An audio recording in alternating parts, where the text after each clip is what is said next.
Greetings, beloveds. Thank you to each and every one of you for being here. Without you, there'd be no event. And I love each and every one of you. I truly do. We are the spiritual community, and we're all here together as family. Look around at your family members.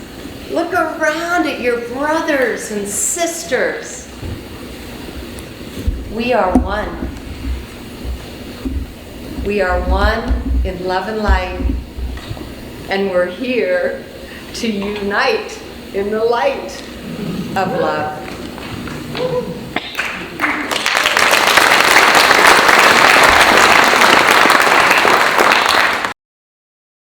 So this is the Sedona Ascension Retreat. So our focus is ascension. And I've been fascinated by this concept of ascension for well over a decade now. I just thought, you know what, let me just look up ascension and see what it actually means. The act of rising to an important position or a higher level. Then from the Bible, here we go. The ascent of Christ into heaven on the 40th day after the resurrection. Okay, so here we go. We talk about ascension, right? Sort of shifting into another higher dimensional reality. And they talk about what? The rapture, right? The rapture. It's the same thing, right? There are many different progresses and ranks.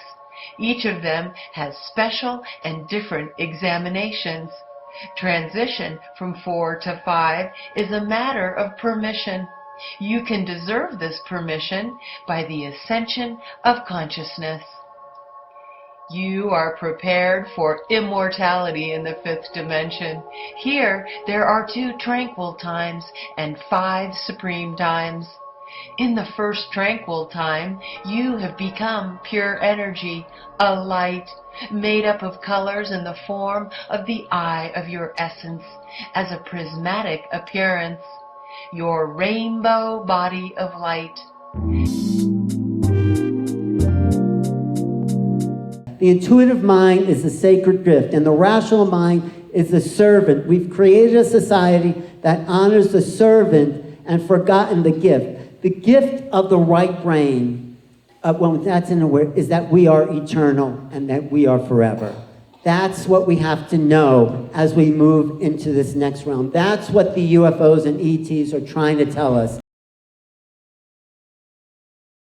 The stories of the Anunnaki, the stories of the Egyptian pantheon was always about ascension, and a key word that went with it is transfiguration, which is metamorphosis, human transformation into something more. An eye, without the aid of a mirror, cannot see itself. Therefore, consciousness, in order to perceive itself, must divide itself into mirrors. My great heretical belief is that I believe that Jesus' words alone are sufficient for salvation. I believe that Jesus taught now we're having church, baby. Let's go. Amen. Other forms of hybrids, and primarily the Pleiadians, will be among the first to introduce themselves to your society openly, because they are similar enough to you so that you do not, as you say, freak out.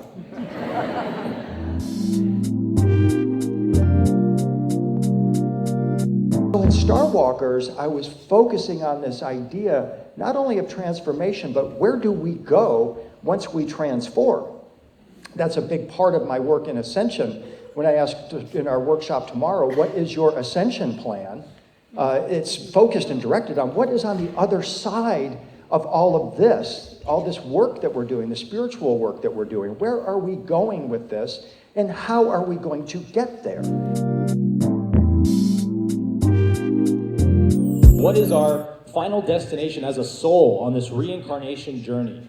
And of course, it is merging with the higher self, becoming the higher self, and then from that position, becoming the creator, stepping back into source. We can see through past lives in ancient cultures things that we have gone through, our history. And in that way, we can be more informed as we go through this ascension process. The only true limitations we face in this world are the ones that we consistently and persistently believe in. The only cage that we live in this matrix of mind is the one of our own belief systems. Consciousness can only expand to the limit of the cage of your belief systems. And we're in a moment where it's time to transition, where the huge, sprouting diversity, dynamism of the goddess, of the sacred feminine, is breaking through the ice like the first flowers sprouting in spring. And we can't miss that dynamism. We can't miss that full spectrum nature that's part of life.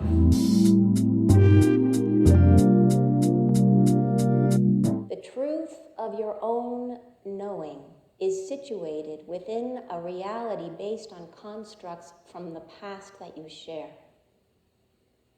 As we are extending ourselves forward toward the new construct, which is not yet developing, there cannot be the same tightly held orchestrations of doing, knowing, and being.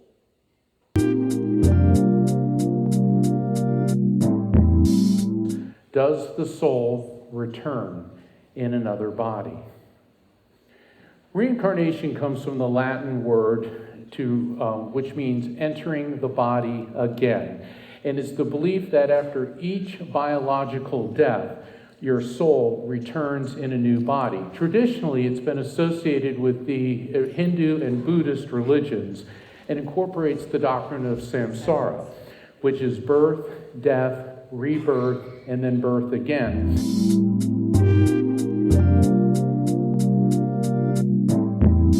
Let's take a look. This is a book that Dr. Chuck and I put together called The Overself Awakening.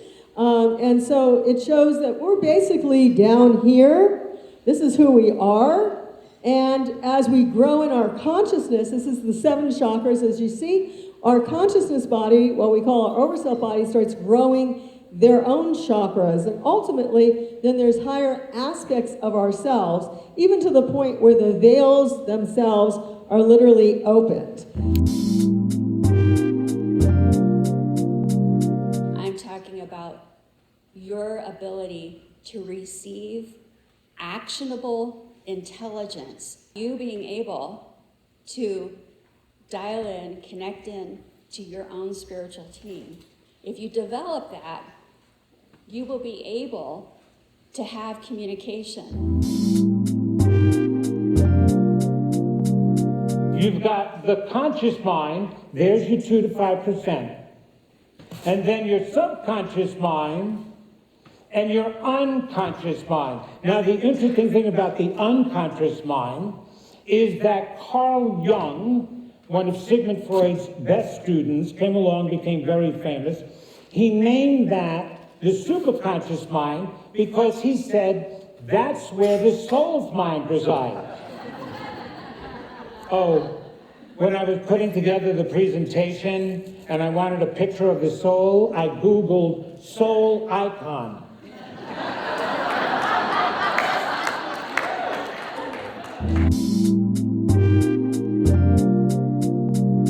What I think would be really fun to do this morning is to do an activation. Again, we'll bring you into the Akash and we'll connect everybody up with their Akashic record keepers so we can clear some of the old energies. They're just old blocks. Light, sound, color, vibration, that's what it's all about. But behind all of that is our energy frequency, and that is the essence of our soul, and that's the essence of who you all are. Every single one of you have a very different energy vibration. And so that's where I feel we're heading into a new era, a new dawn, if you will.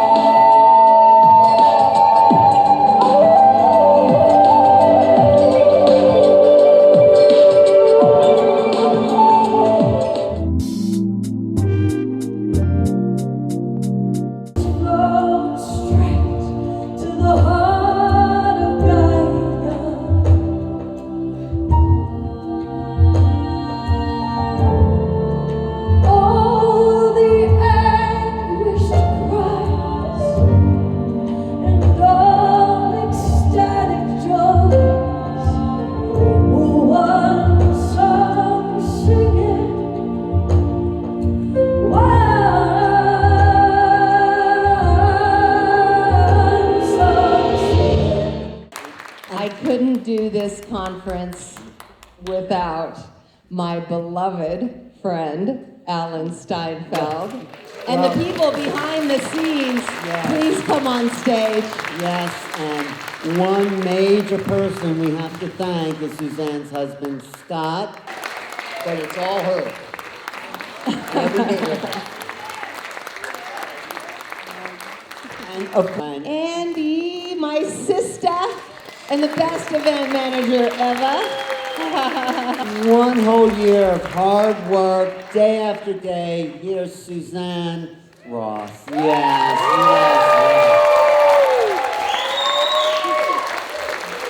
And all of you from around the world to be here. Thank you. Suzanne, any final words? Love each and every one of you with all of my heart. Thank you.